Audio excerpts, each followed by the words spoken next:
Salut à tous, dans cette vidéo, je vais vous présenter mon projet d'aménager ma voiture. Mais avant tout, j'aimerais vous remercier pour le nombre que vous êtes tout simplement à suivre toutes les vidéos et tout l'engouement qu'il y a autour des vidéos. Je le vois notamment par tous vos commentaires et vraiment ça me fait plaisir et je vois vraiment qu'on a tous la même passion parce que vous avez été beaucoup à m'encourager dans mon projet, à me donner beaucoup de conseils, d'alternatives pour remédier au problème qu'est le contrôle technique. Et vraiment, je vous remercie du fond du cœur pour tous ces bons conseils.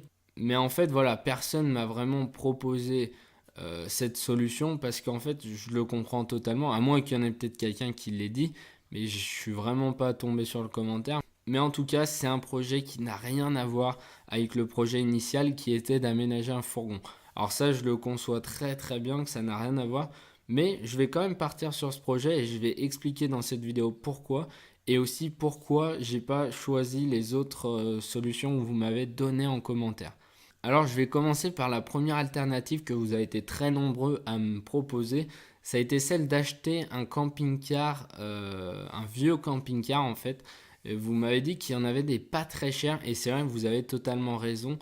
Moi mon fourgon je l'ai à peu près payé vers les 5 000 € et en fait on se retrouve avec des camping-cars qui sont à 7 000 à 8 000 € et puis voilà, ils sont tout faits, il y a déjà un aménagement heureusement, et puis on peut en trouver des assez corrects, qui ont une bonne étanchéité, qui ont un moteur, qui ont une bonne motorisation. Vraiment, ça je suis vraiment d'accord sur le coût d'un camping-car, des fois ça peut valoir le coup, ça peut même plus valoir le coup qu'aménager son propre fourgon. Après, c'est une autre façon de voyager, on ne peut pas vraiment comparer les deux. Moi je vais tout simplement vous dire pourquoi aujourd'hui je n'achète pas un camping-car, c'est tout simplement parce que je me dis que un camping-car, on y met peut-être 7 000 €, mais après, il faut compter tout ce qu'il y a derrière. Et en fait, je pense que pour un vieux camping-car, il faut quand même prévoir de l'entretien. Je pense pour l'étanchéité, pour le moteur, on ne sait jamais, il peut y avoir de la casse. Je pense qu'on est plus sensible à une panne avec un vieux camping-car qu'avec un récent, donc je pense qu'il faut vraiment y prévoir. Et puis, il y a aussi je pense que j'aurais retouché un peu l'aménagement au niveau de la déco, parce que c'est vrai que ça reste relativement ancien. Mais voilà, il faut vraiment pas penser qu'au prix d'achat, mais après tout ce qu'il y a derrière, et c'est pour ça que pour l'instant, c'est pas possible au niveau de mon budget. Après, en deuxième alternative, vous avez été énormément de monde à me proposer l'idée de la caravane, et vraiment, je suis tout à fait d'accord avec vous. C'est vrai que par rapport au coût que ça peut engendrer, c'est vraiment minime. On peut parler d'une caravane à 3 000 à 4 000 €, on en a déjà une assez bien. Et il n'y a pas d'entretien derrière, c'est pas comme un camping-car où il faut le passer au contrôle technique, il n'y a pas de problème de motorisation. Il y a vraiment, à part les pneus, c'est limite le seul entretien qu'il faut. Après voilà, il y a toujours un peu d'entretien d'étanchéité si c'est une vieille caravane, un peu la déco à retoucher, mais c'est quand même pas le même budget. On a moins de risques avec une caravane derrière qu'un vieux camping-car. Le coût, c'est vrai que c'est pas cher. Après moi, le problème, c'est que ma voiture ne peut pas tirer toutes les caravanes. Voilà, je pense que c'est très limite pour ma voiture. Donc il aurait peut-être fallu que je change ma voiture si je veux acheter une caravane.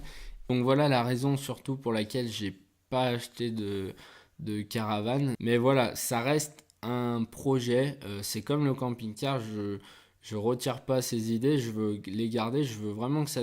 Pour le futur, pourquoi pas acheter une caravane et partir avec. Vraiment, ça me plairait du fond du cœur, mais pour l'instant, c'est pas encore possible. Mais je compte bien un jour réaliser ces projets.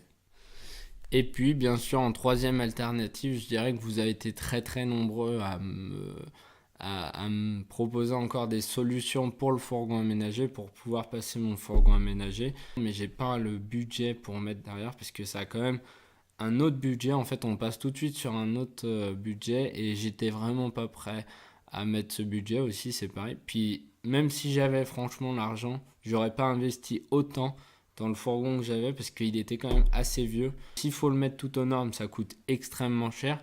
Et s'il faut le faire aménager, ça coûte aussi très très cher. Et j'étais vraiment pas prêt à faire ça. C'est vraiment une façon de voyager que je kiffe parmi toutes les autres parmi le camping-car, la caravane, tout ça, je pense que c'est le fourgon que je préfère. Mais voilà, pour l'instant, c'est pas possible toutes ces solutions. Et c'est pour ça que je me suis dit, mais qu'est-ce que je vais faire? Actuellement, j'ai pas de caravane, j'ai pas de camping-car, j'ai pas de fourgon, mais j'ai une voiture. J'ai une voiture, j'ai jamais voyagé de cette manière. J'ai jamais voyagé libre comme ça, aller voir des endroits et vivre dans mon véhicule. Je l'ai jamais fait. Et je me suis dit, au lieu de tout de suite à vouloir acheter un camping-car, vouloir acheter une caravane, vouloir acheter un fourgon et partir d'un coup, pourquoi pas commencer petit à petit. Tu prends ta voiture et tu te casses. Et en fait, là, je me suis dit, mais c'est excellent, c'est une super idée. Et c'est pour ça que j'ai décidé d'aménager ma voiture.